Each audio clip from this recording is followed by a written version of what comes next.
أعوذ بالله من الشيطان الرجيم بسم الله الرحمن الرحيم الحمد لله رب العالمين والصلاة والسلام على رسولنا محمد وعلى آله وصحبه وسلم أجمعين أما بعد ربimiz Allohga hamd sana maqtovlar payg'ambarimiz sallallohu alayhi vasallamga har barcha ixlos ko'ngil turlarimizdan chiqqan salovat sharifalar bo'lsin. Bugungi kunda aktual bo'lgan qay bir masalalarga endi qo'g'ilib ketasa kela. Eng birinchi adam balasi bu dunyoga tug'ishda bola qarshында әти-әнинең buyuk haqlары бар. Мәсәлән, eng birinchi biz инде әйтәбез, бала тугач та аңа мәгънәле исем бирергә кирәк. Ягъни балага шушы дөньяда аңлаешлы, аһәңле, ягъни аның мәгънәсе булган исем бирү бик мөһим.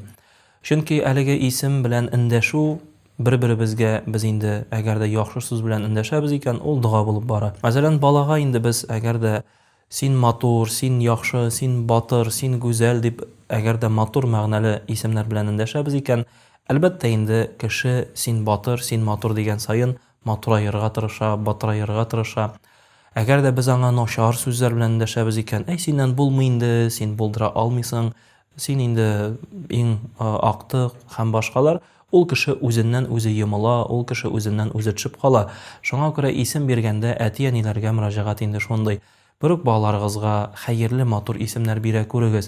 Чөнки иң хәерле исемнәр, мәсәлән, Аллаһ Тәгаләнең исемнәре кушылган, шулай ук пәйгамбәрләрнең исемнәре, мәсәлән, Габдулла, Габдуррахман, Габдуррахим дигән исемнәр.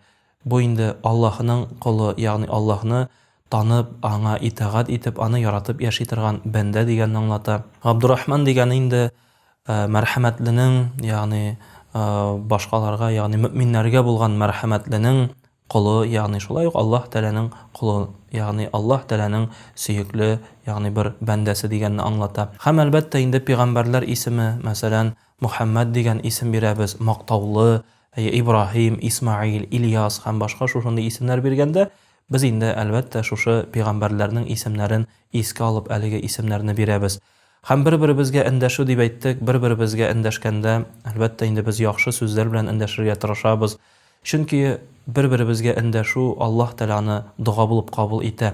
Әгәр дә мин инде берәр дустыма яки иптәшемә әйтәм икән, Аллаһ Тәгалә сиңа мәрхәмәтле булсын, Аллаһ Тәгалә сиңа карата инде юмарт булсын дисәм, әлбәттә Аллаһ Субханаһу ва Тәгалә минем дугамны кабул итәр, ә фәрештәләр шул ук вакытта дуга кылып торырлар, сиңа да шул булсын, сиңа да шул булсын дип. Шуңа да без исем белән, хәтта гади генә исем белән эндәшкәндә дә, әгәр дә ул мәгънәле икән, димәк без кемгәдер эндәшеп, аңа да яхшылыкны телибез, үзебезгә дә яхшылыкны телибез килеп чыга.